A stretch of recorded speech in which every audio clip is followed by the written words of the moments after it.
Donc c'est facile pendant Zazen d'avoir envie de fermer les yeux.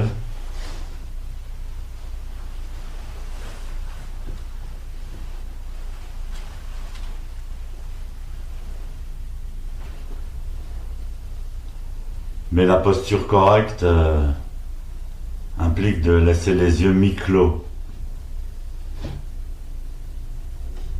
C'est très important pour notre relation, la relation de notre conscience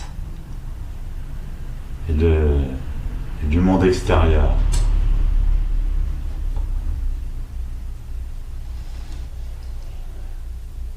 Les yeux sont ouverts mais ils ne regardent rien. Ils ne fixent pas quelque chose, ni un point, ni une particularité.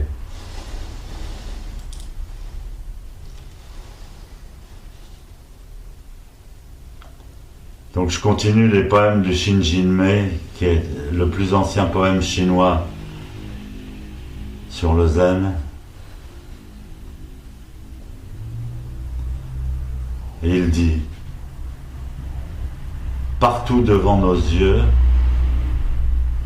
il n'y a ni existence ni non-existence. C'est pour ça que je vous disais, il faut garder les yeux mi-clos pour ressentir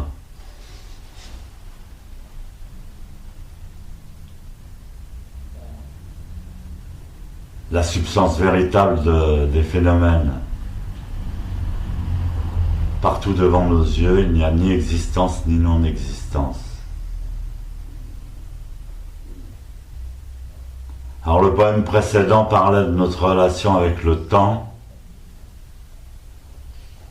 Celui-ci parle de notre relation avec l'espace.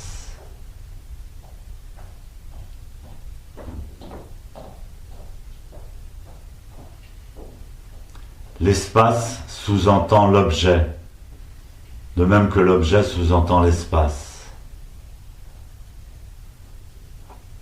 Ils se révèlent tous les deux et se définissent l'un par rapport à l'autre.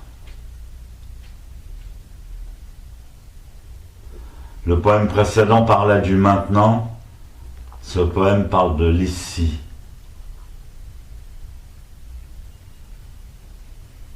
Sensei disait souvent, on peut revenir ici, mais on ne peut pas revenir maintenant.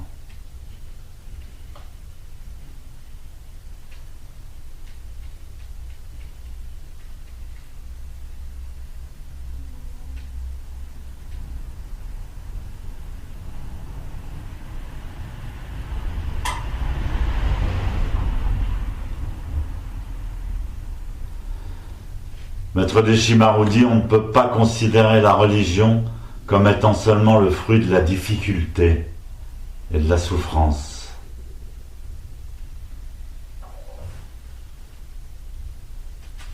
Pourtant, dans le zen, on fait face à la difficulté, à la souffrance.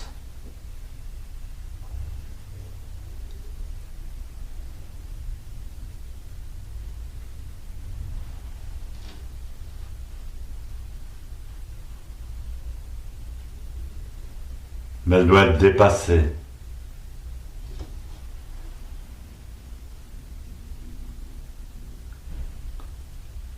Que sont les difficultés? Qu'est-ce que la souffrance? Qu'est-ce que la joie?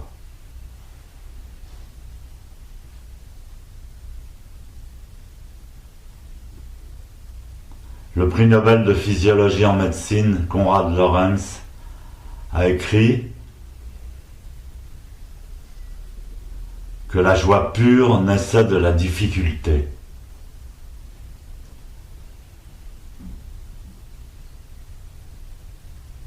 Mais dans le zen, on l'entend un petit peu différemment.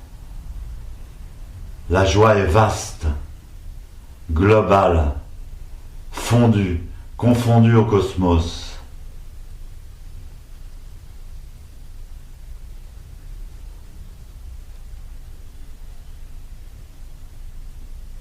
Un disciple demanda à son maître « Qu'est-ce que le Bouddha ?»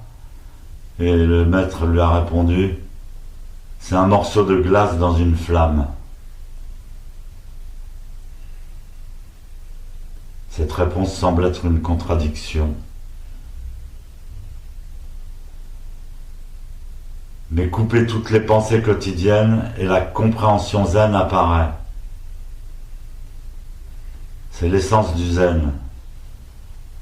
C'est l'essence du zazen. Même si, quand vous souffrez, même quand vous avez une mauvaise posture, même si vous avez très mal quelque part, dans le dos ou dans les genoux,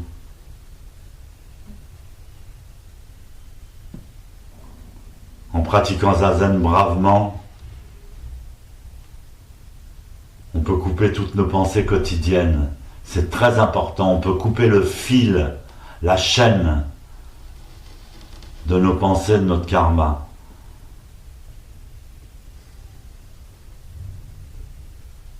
Pour ça, quand on sort du zazen, on se sent frais, on se sent libre. C'est tout simple et je suis content parce que c'est quelque chose qui est passé dans la culture mondiale. La méditation est intégrée dans la culture mondiale.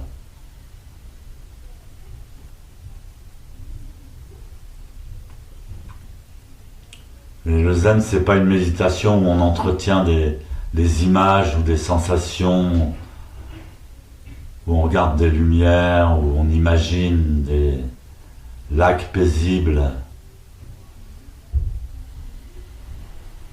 Il n'y a pas besoin de penser à rien. Pas besoin de non-penser. On laisse faire les choses naturellement.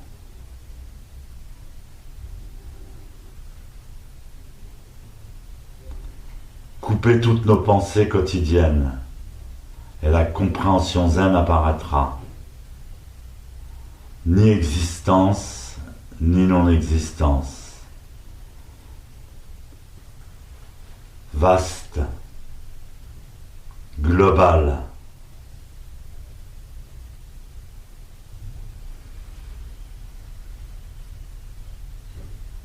D'où viennent les états de bonheur, les états de souffrance, les états d'anxiété?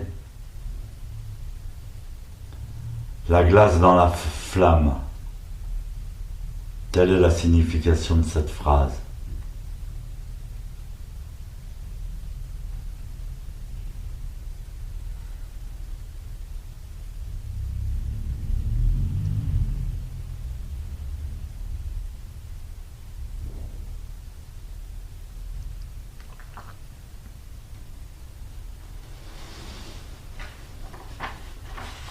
Je continuerai demain, il y en a encore une demi-page.